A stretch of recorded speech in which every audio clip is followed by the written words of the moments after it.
Formula One's cost cap was introduced last season after an era where the top team's budgets had escalated to nearly $400 million. But this has teeth. If you fraudulently breach the financial regulations, you will be losing your championship. You stick to the cost cap or just under it, otherwise it's going to hurt. The reports in breach of F1's cost cap. We had a figure of £5.6 million. Do you concede that overspend could have afforded your team a competitive advantage for 2021, given that every other team operated within the financial limits set down by the cost cap? If this pill guaranteed you a gold medal but killed you in 12 months' time, would you take it? And tell you that I have betrayed your trust. Have never doped. Today, Armstrong is currently under investigation for doping-related charges. So let's just talk about what happened. You tested positive. He tested positive for cocaine.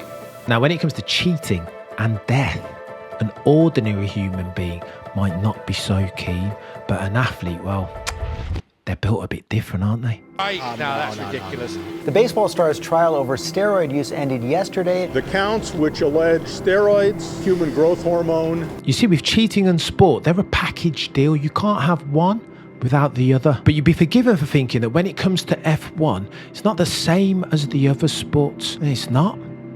It's worse. Renault's gamble looked to have paid off when Piquet crashed heavily and brought out the safety car.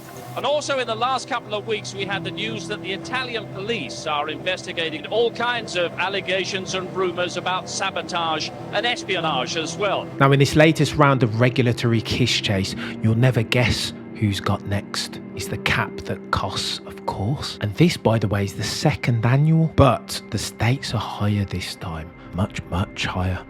What seems absolutely crazy to me is that a minor breach can be up to 5%, a massive upgrade on a car, maybe even a B spec. We would see Red Bull every weekend or every other weekend bringing upgrades. They had, I think, at least 4 more upgrades from that point. It would have changed the outcome of the championship, naturally. But hold on a second, Cam. Cost cap.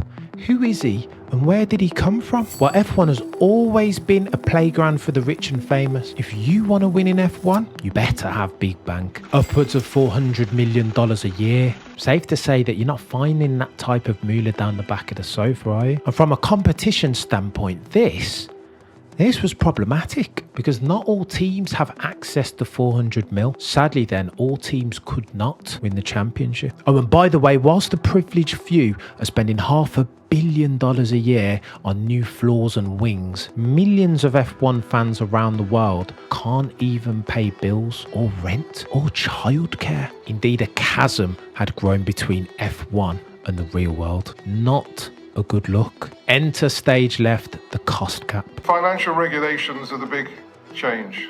I think the crucial thing about the financial regulations now is that they're part of the FIA regulations. All it is a spending limit, $135 million in 2023. Think the salary cap in basketball, think financial fair play in football. Its goal to level the playing field between the haves and the have-nots, to make F1 more socially responsible, more financially sustainable. The theory, unimpeachable. The practice could do better. Because world-class execution is like the FIA's kryptonite. They just don't work well with it. Unless we forget 21 was the first go-round with cost cap. And there were questions. What cost is included? What cost is excluded? How many races is the cost cap for? What's the edge for sprint races? What's the edge for capital? Questions I don't think anyone had the answers to. But you know, one thing was clear. FIA, well, they meant business because they'd enshrine the cost cap in F1 regulations, meaning that should any team overspent, they'd be punished and properly. If you fraudulently breach the financial regulations, you will be losing your championship. I mean, if Ross says it, it has to be Bible. Or so we thought. Until the news broke that 2 teams had breached, one of whom was a world champion. The world watched and waited. I mean, Mr. Braun said you'd be losing your championship, right? Them's the rules. Well, in the weird world of F1, things aren't always as they seem. And whilst the bulls that are red had overspent, it was less than 5 million. Chump change. and critically, less of a heinous crime in the eyes of the FIA. And what's more, it was deemed that Horner & Co hadn't acted in a way that was fraudulent. All told, they'd overspent the cost cap by £1.8 million, but critically, 1.4 of that was because of an incorrect accounting treatment, a tax refund that didn't happen. And the other 400k? Well, if you believe Horner, if we went over because we paid sick pay, if we went over because we paid people that we felt weren't in the cap, not one penny was spent on the performance of the vehicle. Sick pay. For some people, they called BS, low-level brinksmanship even. It is a bit of a shame, really, because Max Verstappen has driven incredibly well, that it does take the shine off it somewhat, certainly in the fans' opinion. But herein lies the problem with all of this cost cap palaver. All overspends are created equal, but some are more equal than others. Because the overspend might have been sick pay, but it could just easily have been new parts for the car. I mean, how would you know? So difficult is this thing to police. I mean, you know, they've got 2 championships out of this. They've overspent. They've been caught. They've been accused of it. They've now been charged. And Max Verstappen is the beneficiary of two world championships. You can't say that. How can you? Well, he can, Martin, because he did. And in truth, Mr. Brunder, we'll never know what 21 looks like without the 400k overspend. Maybe Max wins it still, or maybe he doesn't. And this is what prompted some commentators to say what so many around the world were thinking. Breach is breach. Whether you're £1 or £1 million over the limit, the penalty, it should have teeth. Why is there a minor breach in there? Surely there's a number. If you go over that number, there's a number where you are, but then it kind of becomes a negotiation. Oh, ultimately though, the balls that are red were let off, in effect, for cooperation and good behaviour. An accepted breach agreement was their penalty. Yeah, a plea deal of sort. This meant a $7 million fine and a 10% deduction in CFD and wind tunnel time. And this matters, but just how much exactly? Well, that depends on who you talk to. I think 7 million is actually probably not a big deal. However, the 10% reduction in aerodynamic development is actually probably a very, very big deal. So what happens now? The inevitable, of course, 2023 cost cap breaches. 4 of them, allegedly. Enter stage left Alpine, Aston Martin, Mercedes, and who else but the balls that are red. And that rumour, by the way, comes with a lot of chatter about Helmut Marko, because although he's there in his capacity at every single race weekend, Red Bull haven't accounted for him in their top 3 highest paid managers. It's a bit weird, right? Speculation is rife that Red Bull might have fallen foul of TD45, a directive that bans teams from using special projects outside of the cost cap as testing beds, only to then use that knowledge to make an F1 car faster.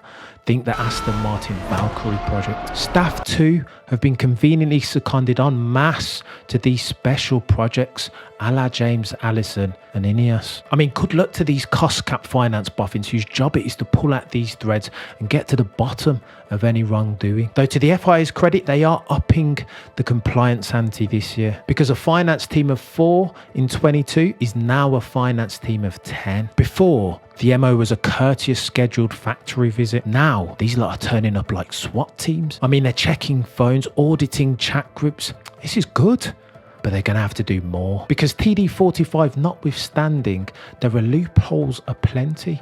Still, all of which F1 teams will continue to exploit. Cost related to non-racing arm entities is still excluded. That's bonkers. Mercedes have Ineos Britannia. The balls that are red have Alinghi Red Bull Racing. Ferrari have Luna Rossa Prada. I mean, even a blind man can see what's going on. How many F1 staff are allocated to divisions excluded from the cost cap, marketing, say, or finance? How many contractors are paid via limited companies off the books of F1 teams? Meanwhile, their day-to-day is only F1 activities. And I say all this to say that theory isn't worth the paper it's written on without execution. Did Red Bull really cheat last year?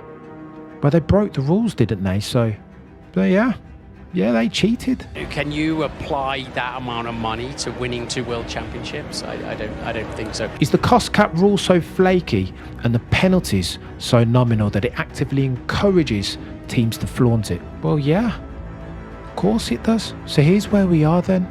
Until the FIA makes penalties so severe that teams wouldn't even dare take the risk, cost cap breaches will always be a thing. Always, because F1 teams are like Icarus. they can't help but fly close to the sun. Same time next year then, I guess.